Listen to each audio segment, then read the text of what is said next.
C'est la suite de Politicien, votre rendez-vous politique dont le numéro de ce jour est consacré aux Comores. Un nouvel invité m'a rejoint, Kamal Abdallah. Vous êtes le secrétaire général du parti Joua, mais vous êtes globalement le secrétaire général de l'Union de l'opposition comorienne ici en France. Merci à vous de m'avoir rejoint. Nous étions en train de débattre, et nous avions débattu dans la première partie de notre émission de l'opportunité de changer ou de modifier la tournante actuelle telle que consacrée et dans votre pays par la Constitution de 2001. Quel est votre avis sur la question? Ben, je pense que l'opportunité n'est pas bien choisie dans les mesures où nous avons déjà entamé un deuxième cycle de cette tournante. Il aurait fallu arriver à la fin du cycle. On avait la possibilité de le faire et d'ailleurs c'était stipulé dans la Constitution et aussi dans l'accord cadre de 2001 qu'au terme d'un cycle de la tournante, il était nécessaire qu'on s'assoie autour d'une table pour faire le bilan. Mais là maintenant nous avons entamé un deuxième cycle. Donc à mon avis, il me semble que c'est désavantagé certain qu'on ne change pas de monture au milieu du gué. Maître Larifou dit, ce sont les Comoriens qui, lors des assises nationales, ont décidé, entre autres, de la modification. Je crois que Maître Larifou est en train de commettre une erreur grave, parce que les assises n'étaient pas des assises inclusives, c'était des assises partisanes, biaisées. Donc, ce n'est pas les Comoriens. Ce sont ceux qui étaient acquis au pouvoir. Vous avez demandé à participer aux assises. J'étais moi-même coordinateur sur l'organisation des assises. Et je me suis retiré parce que je vis la coloration que les assises prenaient. L'idée des assises venait de nous, mouvement du 11 août. C'est nous qui avons la paternité de ces assises. C'est nous qui avons réclamé ces assises. Vous faisiez partie, avec M. Saïd Mohamed Sagaf, du comité préparatoire des assises Je préfère plutôt que vous dites que je faisais partie de M.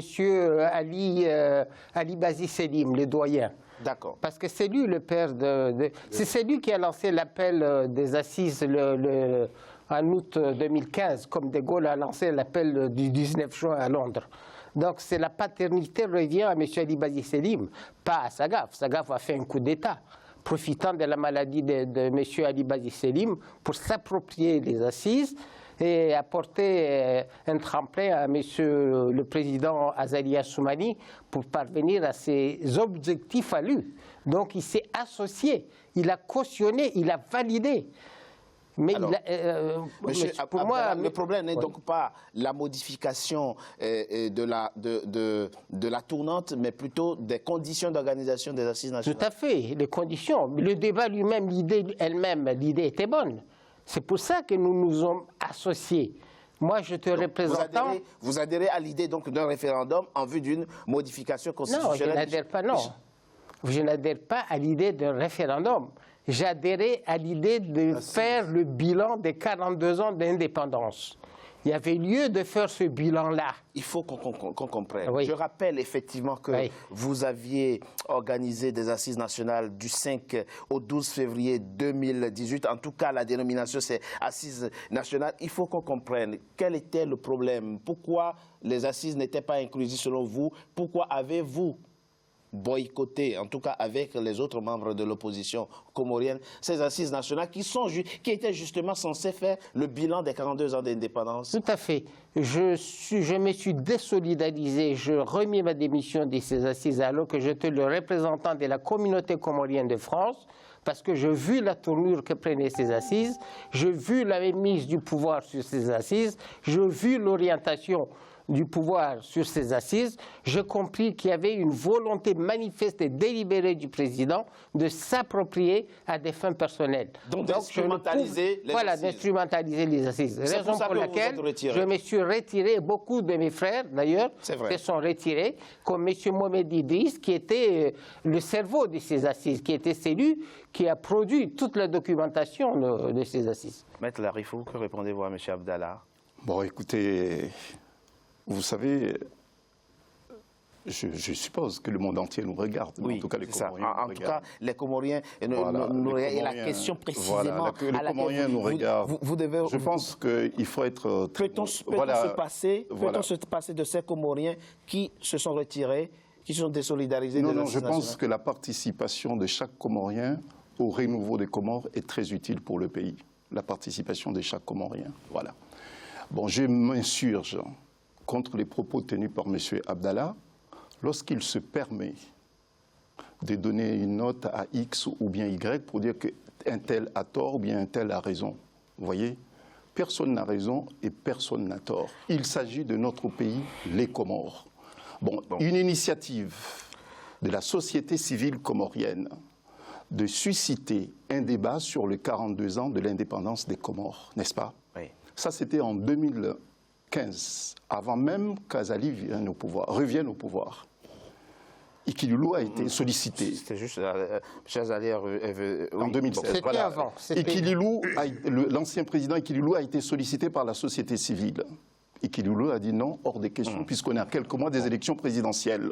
Et finalement, Azali, sollicité par la société civile comorienne et une partie de la classe politique comorienne, y compris le RIJA, dont je suis le président, nous avons sollicité au président Azali de cautionner et d'organiser ces assises qui pour nous, constituent un rendez-vous capital pour le pays. On l'a vu, Voilà. Maître Larifou. Et les assises ont eu lieu. Et qui était présent à ces assises, monsieur? Et je pense que c'est très important. Il ne s'agit pas, en l'espèce, d'une conférence nationale, mais il s'agit d'assises nationales et inclusives auxquelles ont pris part. Tous les partis politiques ont été sollicités, ils ont tous envoyé leurs représentants. Et la société civile également a envoyé aussi leurs représentants. Et nous avons tous siégé au sein du comité de pilotage. Et puis, nous avons pris part à ces assises. Certains, pour des raisons purement politiciennes, n'ont pas estimé nécessaire de prendre part à ce débat qui était pour nous un exemple pour l'Afrique, puisque nous sommes le seul pays en Afrique, le premier pays en Afrique à avoir pris une telle initiative. Quelle initiative? De se regarder, d'avoir un regard rétrospectif. Mais là, visiblement, vous ne vous êtes pas regardé, puisqu'il y a une bonne partie des Comoriens. Non, il y a eu un regard rétrospectif par rapport à notre passé, et puis aussi un regard prospectif par rapport à l'avenir de notre pays. Il y a eu des Comoriens qui se sont réunis, des experts comoriens. Nous n'avons pas sollicité aucun expert international. Ils ont établi le rapport, les recommandations, et ces recommandations ont été soumises au président de la République. Si certains, comme M. Abdallah, qui était là au départ, ont estimé pour des raisons purement politiciennes, puisqu'il peut se cacher pour dire qu'il représente la société civile, mais en réalité, ce monsieur, il représente un parti. Et c'est son droit le plus absolu. Non, mais je vais dire initialement, je ne parle pas dans le cas de ces débats. D'accord. Je ne parle pas dans le cadre de ces débats, mais lorsque les assises, les structures même des assises devaient être mises en place, tout à l'heure il a dit qu'il représentait la diaspora comorienne. Vous voyez, il y a tellement de confusion qui a fait que certains parmi comme lui et tant d'autres ont sémé la confusion et ils savaient même pas du tout, les choses étaient claires. Revenons aux choses essentielles. Voilà. Mais vraiment essentielles et concrètes. Voilà. Je viens, M. Abdallah. Le président, vous nous direz, si ce n'est pas une erreur que vous commettez, et le président et la majorité présidentielle, le président annonce, avant même la tenue du référendum, qu'il sera candidat si le oui l'emporte. Mais ce n'est pas une faute. Non, mais est-ce que ça n'apporte pas de l'eau au moulin de ceux qui disent qu'il organise le référendum pour lui? Pourquoi, alors qu'on est à 3 ans de la fin de son mandat, on annonce son intention de briguer un mandat? Mais je vais vous expliquer. Vous voyez, aux Comores, monsieur, je pense que nous, les Comoriens, nous devons être fiers. Nous vivons des événements chez nous exceptionnels, extraordinaires. Puisque qu'est-ce qu'on est en train de dire d'Azali? Comme quoi il est dictateur, il est ceci, il est cela. C'est la première fois qu'on voit un dictateur, à 3 ans de la fin de son mandat, dire écoutez, je remets mon tablier. Je démissionne. Oui, mais pour briguer. Non. Mais c'est pour gagner 2 ans de plus. Mais c'est son droit, comme tous les Comoriens, d'être candidat. Vous ne pouvez pas priver Azali le droit d'être candidat comme tant d'autres Comoriens. Écoutez, il a un mandat. Vous n'expliquez pas. Vous n'expliquez pas pourquoi on n'arrive pas. Il n'attend pas qu'on arrive à la fin du cycle. Non, mais justement, monsieur, là, il n'y a pas. Justement, le cycle. Il parle du cycle. Oui. Mais il n'y a pas de cycle, puisque vous voyez. Non, il n'y a pas de cycle en ce sens. Pourquoi je dis qu'il n'y a pas de cycle? C'est que Azali, il a été élu pour 5 ans. Il remet son tablier 2 ans 3 ans avant la fin de son mandat. Mais ça, je trouve ça exceptionnel. Non, monsieur... Donc, il n'y a pas un cycle. Maître Larif, excusez-moi. Non, il n'y a pas un cycle. Bon, et puis en plus, moi, je pense qu'il faut revenir sur l'essentiel. Oui. Moi, je m'insurge contre le comportement de certains politiciens, notamment ceux qui sont ici en face de moi, qui ne voient que leurs intérêts et non pas ceux des Comores. Tout à fait. Vous voyez? Alors, 2 minutes. Maître Chindra, avant même que je n'arrive à vous, M. Abdallah, mais franchement, on pourrait... Je voudrais revenir d'abord sur les assises pour 2 choses, M. Chindra. Oui. Nous sommes 700 000 habitants aux Comores. 300 000 se trouvent à l'extérieur des frontières comoriennes. Et dans ces assises soi-disant inclusives, les 300 000 Comoriens qui sont à l'extérieur n'ont pas été représentés. Vous appelez ça des assises inclusives? Vous n'avez pas été, mais nous avons... Excusez-moi, vous avez parlé, je vous ai laissé parler, je ne me suis pas permis de vous interrompre. Nous avons les partis de l'opposition qui n'ont pas été conviés à ces assises. Est-ce qu'on peut appeler ça des assises inclusives? On a bien compris que... Il est clair que ces assises n'ont pas été inclusives, que ces assises ont été partisanes, que le chef de l'État a choisi les participants aux assises par orientation politique. C'était des assises à la carte. C'est la raison pour laquelle nous les avons dénoncées et nous avons refusé de prendre part. D'ailleurs, les conclusions tiré par le gouvernement. On va parler tout à l'heure, justement. Tiré par le gouvernement atteste parfaitement mes propos, puisque M. Larifou nous dit que le président de la République a remis son mandat au bout de 2 ans, hein? Oui. Mais c'est pour 10 ans. Il remet son mandat au bout de 2 ans. Non, justement. Alors, attendez, puisqu'il veut... Oui. Non. Ici, pour briguer 10 ans. Toujours qu'on respecte le peuple souverain. Mais bien sûr que je respecte le peuple souverain. Que je représente, puisque je représente la majorité en tant que secrétaire général de l'opposition. Sauf à nous expliquer que le président Azali Assoumani est tellement populaire que les Comoriens l'adorent tellement que c'est assuré d'office qu'il remportera les prochaines présidentielles. Dans les conditions actuelles des choses, tel qu'il a brassé les cartes, bien sûr qu'il les a brassés pour gagner le référendum et gagner les prochaines élections. Pourquoi il a bloqué toutes les institutions? Pourquoi il a bloqué la Cour constitutionnelle? Hein?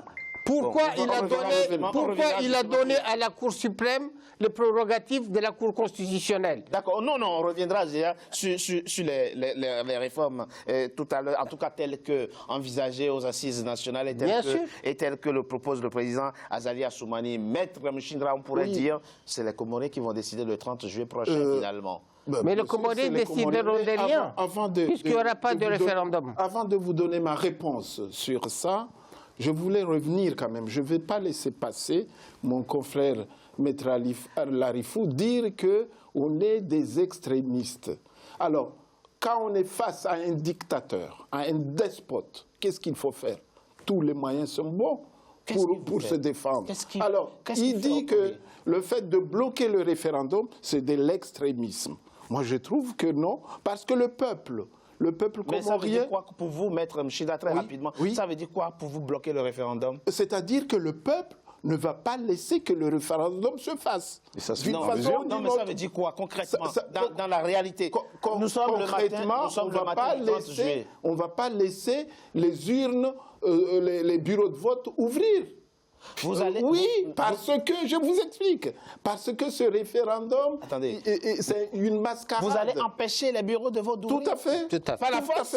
Par la force. Vous allez défier l'autorité de l'État? Non, il n'y a pas d'État. L'État est défaillant parce que le régime est dictatorial. Le référendum n'a pas lieu d'être parce que le fait qu'il n'y a pas un juge qui est chargé du contentieux électoral, comment on va faire un référendum? Je propose qu'on marque une courte pause, on se retrouve dans quelques instants. D'accord. Pour la suite de notre émission. Merci.